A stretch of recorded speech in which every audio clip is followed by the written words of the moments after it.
NCERT book के according chapter number 1 अब हम लोग यहाँ पे शुरू करेंगे। और इस चैप्टर में सबसे पहले शुरुआत करते हैं सेट की डेफिनेशन से। Set is a collection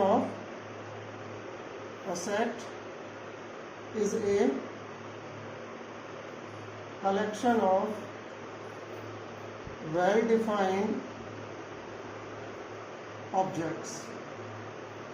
well defined object का मतलब ये है कि ऐसे ऑब्जेक्ट जिनके बारे में आप इजीली बता सकते हैं। जैसे हम कहें कि नेचुरल नंबर्स के बारे में बताइए, ठीक है, नेचुरल नंबर्स बताइए। तो नेचुरल नंबर्स के लिए किसी को भी कोई डाउट नहीं होना चाहिए, क्योंकि नेचुरल नंबर सबके लिए एक जैसे ही आएंगे। जैसे 1, 2, 3, 4, 5 ये सब क्या है, नेचुरल नंबर है। तो ये नेचुरल नंबर का सेट हो सकता है, ठीक है। इसी तरह से अगर हम कहें best cricketers in world,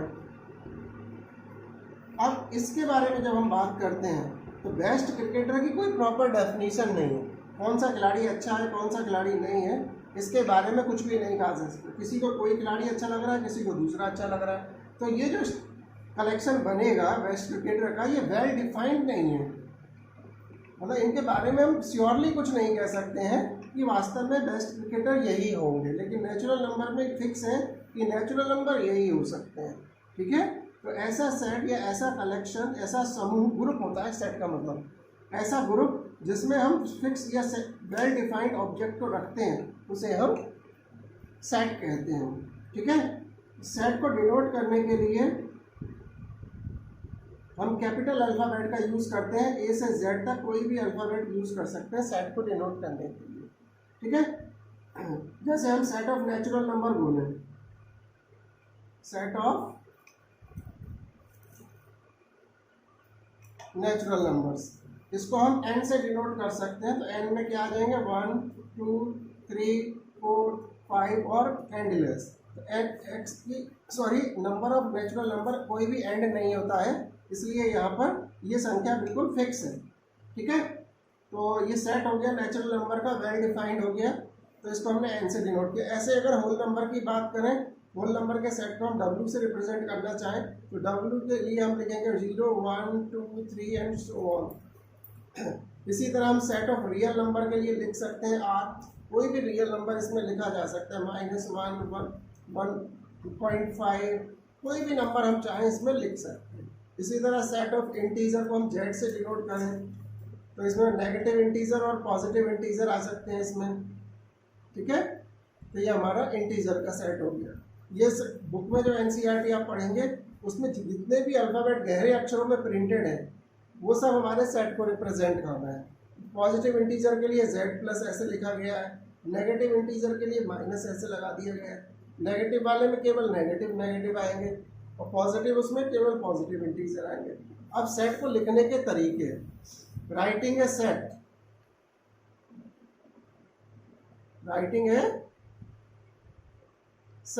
set को लिखने के दो तरीके हैं। एक तो होता है रोस्टर फॉर्म में, दूसरा है हमारा सेट बिल्डर फॉर्म।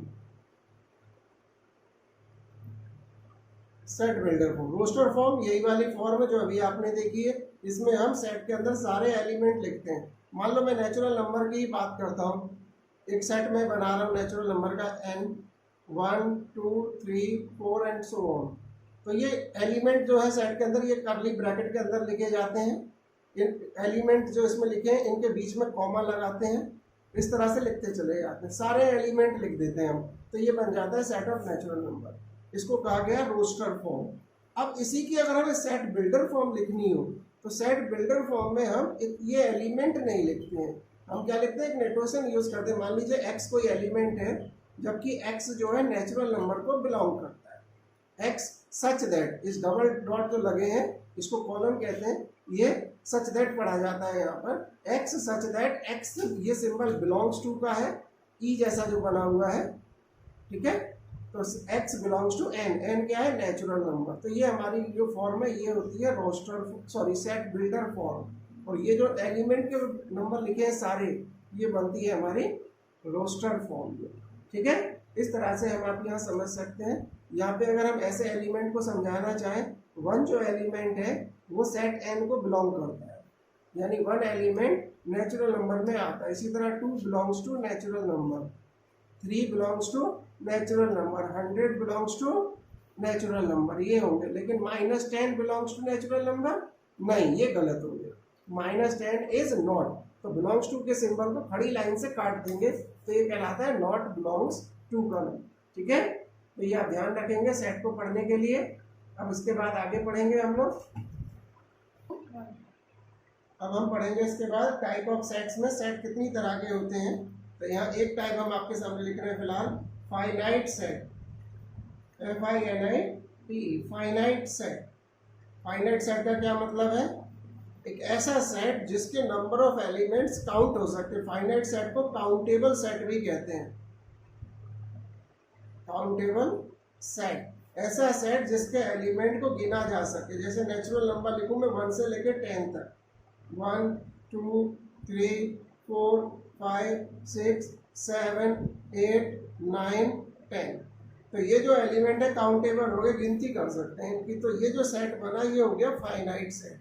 वहीं केवल नेचुरल नंबर का सेट बना है हम जो है ये n डैश बोल दिया मैंने, इसमें केवल लिमिटेड नंबर ऑफ एलिमेंट आ रहे हैं।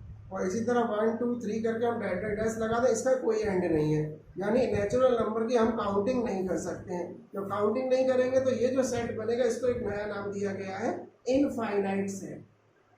इनफाइनाइट सेट, सेट जिसके एलिमेंट गिने जा सके, काउंट किए जा सके, उसे फाइनाइट सेट कहते हैं। और जिसके एलिमेंट गिने नहीं जा सकते उसको हम कहते हैं infinite set.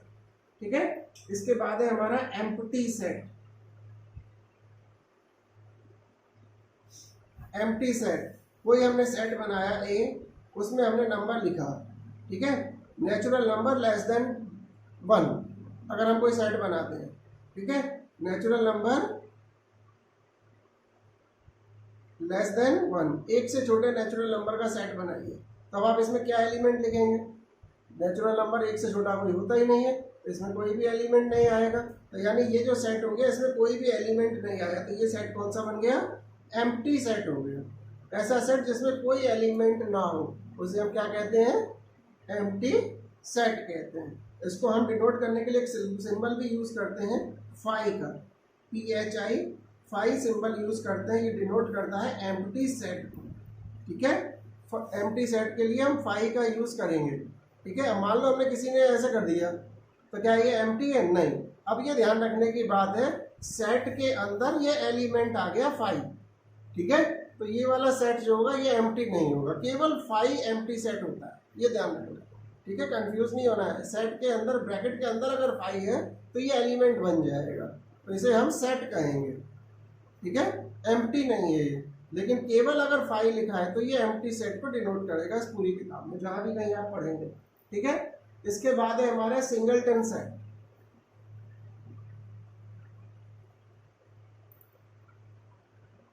Singleton set, SINGLETON, singleton set, ऐसा सेट जिसमें केवल एक एलिमेंट हो, ठीक है, उसे हम सिंगलटन सेट कहते हैं। A set containing only 1 element.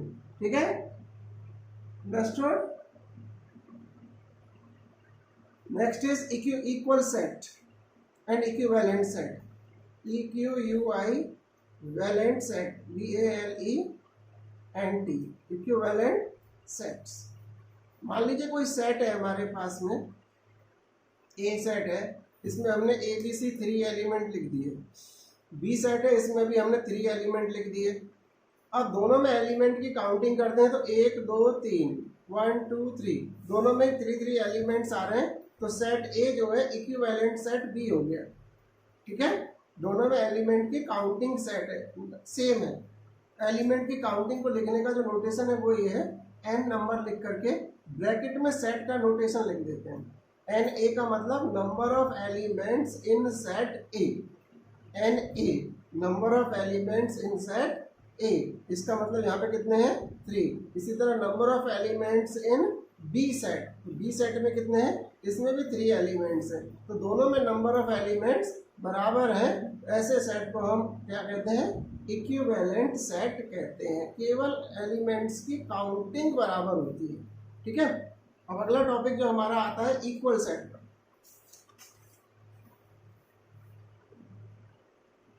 Equal set, ऐसे दो इक्विवेलेंट सेट जिनके अंदर एलिमेंट्स भी सेम है। अब ध्यान से देखें, नंबर ऑफ एलिमेंट ए में कितने हैं 3, नंबर ऑफ एलिमेंट्स बी में कितने हैं 3, यानी इक्वल सेट होने की पहली कंडीशन तो यही है कि दोनों में नंबर ऑफ एलिमेंट सेम होने चाहिए। ठीक है, इसके बाद चेक करो एलिमेंट्स में, अगर एलिमेंट भी सेम है, जैसे ए एलिमेंट यहाँ भी है, बी एलिमेंट यहाँ है, सी एलिमेंट यहाँ है, सेट के अंदर एलिमेंट के सीक्वेंस का कोई मतलब नहीं होता, किस क्रम में लिखे वो इंपॉर्टेंट नहीं होता है, सेट के अंदर होना चाहिए। तो सेट में ए बी सी यहाँ भी है, सेट में ए बी सी यहाँ भी है, तो दोनों सेट में नंबर ऑफ एलिमेंट भी बराबर है और इनके एलिमेंट्स भी सेम है। तो ऐसे इक्विवेलेंट सेट जिनमें एलिमेंट सेम होते हैं उन्हें हम इक्वल सेट कहते हैं। Set A is equal to set B. ठीक है, ये ध्यान रखने की बात है। इक्वल और इक्विवेलेंट सेट में हम लोग यहाँ पे पढ़ लिया। अब मैंने जो एक्सरसाइज आपको दी हुई है, ये एनसीईआरटी बुक में दी हुई है, उन्हें भी आप करने की कोशिश करेंगे। अगला टॉपिक है यहाँ पर हमारा इंटरवल्स ऑफ सेट। इंटरवल्स, तो इंटरवल्स के लिए जो हम यहाँ पे पढ़ेंगे, मान लीजिए कोई दो रियल नंबर है A and B, B any two real number, any two real number, कोई दो रियल नंबर है ए और बी। ठीक है, तो यहाँ पे दो तरह के इंटरवल बताए जाएंगे। एक तो ओपन इंटरवल और ले लेते हैं ओपन इंटरवल। ओपन इंटरवल का मतलब हम इसको डिनोट करते हैं इस तरह से, ये वाला ब्रैकेट यूज करते हैं। ठीक है, तो ये ब्रैकेट जब आप लगाएंगे इसके अंदर हम ये एलिमेंट को ऑर्डर्ड पेयर के फॉर्म में लिख देंगे, क्रम के पेयर में ए बी। ठीक है, A lower value B upper value ऐसे मान सकते हैं, ए बी के फॉर्म में लिख दिया। तो ये हमने ऐसा ब्रैकेट यूज किया, तो इस ब्रैकेट के अंदर जो लिखे जाएंगे ये ओपन इंटरवल कहलाएगा। मान लो कोई एक ऐसे एलिमेंट है जो इसको बिलोंग करता है, एक्स बिलोंग टू दिस, तो इसका मतलब क्या है, x is less than b and greater than e. ठीक है, इधर की वैल्यू से बड़ा और इधर वाली वैल्यू से छोटा एलिमेंट यहाँ पे होगा। इक्वल टू नहीं होंगे, यानी ए और बी नहीं होंगे, X is not equal to A, X is not equal to B. इस तरह के ब्रैकेट का जो मतलब है, इसे ही कहा गया ओपन इंटरवल। नंबर लाइन पे जब डिनोट करते हैं तो इसको खाली सर्कल बना के छोड़ देते हैं, जैसे 2 और 3 है तो 2 और 3 इंक्लूड नहीं होंगे, 2 और 3 के बीच के नंबर हमें लेने हो तो ये ओपन इंटरवल में चले जाएंगे। ठीक है, इसी तरह से अगर हम यहाँ पे इसको क्लोज्ड इंटरवल लिखना चाहें, क्लोज इंटरवल, ठीक है, इसमें हम जो है ए बी दो रियल नंबर है इन्हीं के लिए लिखना चाहते हैं और ये वाला ब्रैकेट लगा दें। ठीक है, इसको हम स्क्वायर ब्रैकेट भी कहते हैं। इस ब्रैकेट को अगर हम यूज करते हैं तो ये इंटरवल क्लोज हो जाता है। क्लोज का मतलब ये है अगर कोई एलिमेंट इसको बिलोंग करे तो इसका मतलब x की वैल्यू ग्रेटर लेस देन और इक्वल टू b में होगा, अपर वैल्यू से छोटी या उसके बराबर और लोअर वैल्यू से बड़ी या उसके बराबर, यानी ये जो एंड वैल्यूज हैं a और b ये भी काउंट हो जाती है। इसको बोलते हैं क्लोज्ड इंटरवल। नंबर लाइन पे दिखाने के लिए इन दोनों को जैसे ओपन इंटरवल में खाली छोड़ देते थे, यहाँ पे क्लोज्ड इंटरवल में इन्हें भर देते हैं। ठीक है, इस तरह से हम क्लोज्ड इंटरवल को डिनोट करते हैं। इसी तरह से कुछ और भी बताए गए, पार्शियली क्लोज्ड और पार्शियली ओपन। ठीक है, यानी एक तरफ ये ब्रैकेट और दूसरी तरफ ये ब्रैकेट। तो आप समझ गए होंगे सारे में ही इनका मतलब क्या होगा, जिधर ये ब्रैकेट लगा है उधर तो वैल्यू इक्वल में होगी और जिधर ये वाला ब्रैकेट है उधर इक्वल में नहीं होगी। ठीक है, इसे हम लेफ्ट ओपन राइट क्लोज भी कह सकते हैं, और ये वाला ब्रैकेट लेफ्ट क्लोज और राइट ओपन में लिखा जाएगा। नंबर लाइन में क्या होगा, इसके लिए लेफ्ट में ओपन और राइट में क्लोज, और इस वाले के लिए लेफ्ट में क्लोज और राइट में ओपन। ओपन का मतलब खाली सर्कल छोटा सा, इस तरह बना देंगे तो ये हमारे इंटरवल्स का नोटेशन यहाँ पर हो जाएगा। ठीक है, तो ये बात हो गई। नेक्स्ट टॉपिक है हमारा सबसेट। सबसेट क्या होते हैं,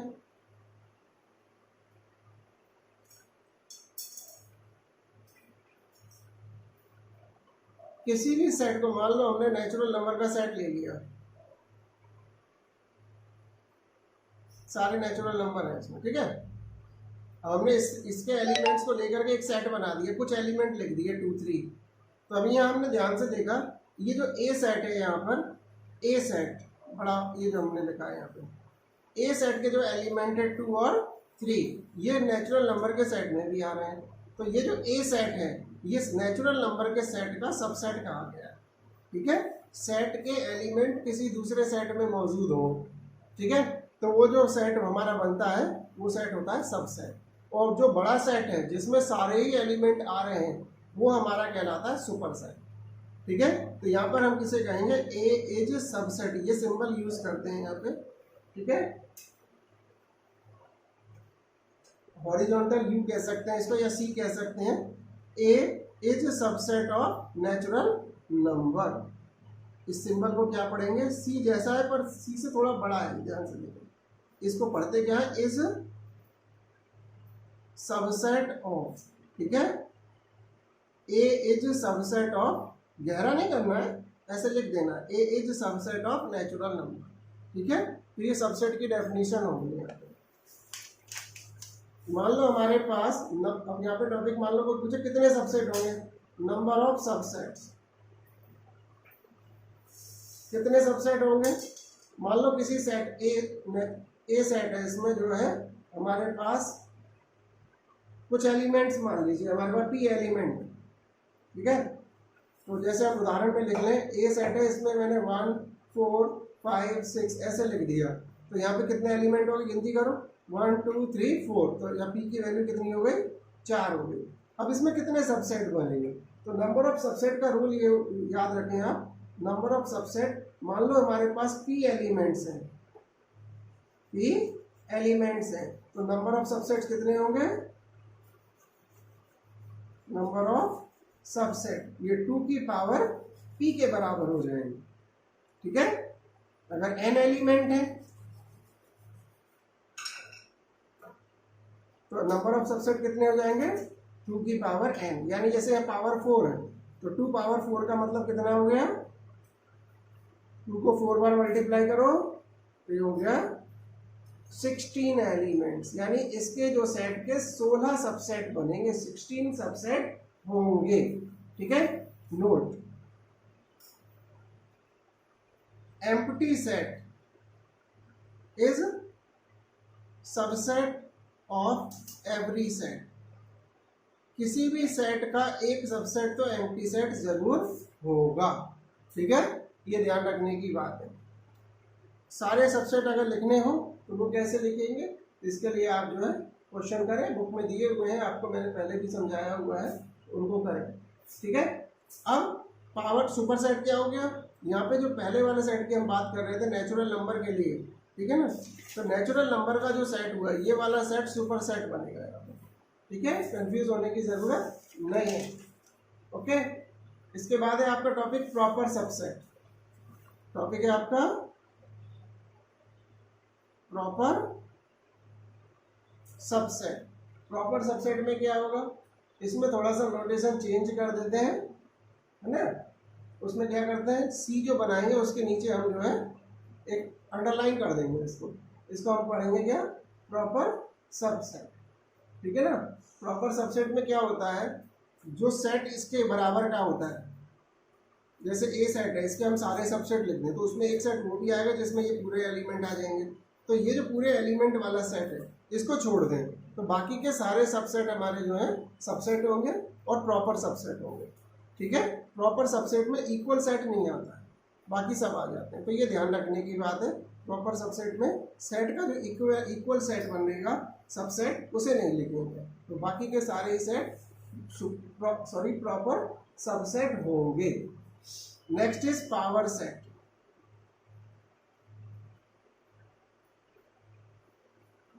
पावर सेट का मतलब क्या है, एक ऐसा सेट जिसके एलिमेंट भी अपने आप में सेट हो। मान लो ए सेट है, बी सेट है, सी सेट है, और इनको हमने किसी एक और सेट में रख दिया, ठीक है, एम्प्टी सेट भी है। तो ये जो सेट बना पी को क्या कहा गया, पावर सेट कहा गया। एक ऐसा सेट जिसके एलिमेंट अपने आप सेट हो, उसे हम क्या कहते हैं? पावर सेट कहते हैं। पावर सेट और सुपर सेट में अंतर है। सुपर सेट का मतलब जिसमें केवल एलिमेंट्स होते हैं, वो सेट नहीं है, वो सुपर सेट हो सकते हैं। यहाँ पावर सेट में क्या है? जो एलिमेंट है वो अपने आप में ही सेट होते हैं, ठीक है। और इसके लिए फिर आप एग्जाम्पल बुक में एनसीईआरटी में पढ़िए तो आपको और समझ में आ जाएगा। Universal set,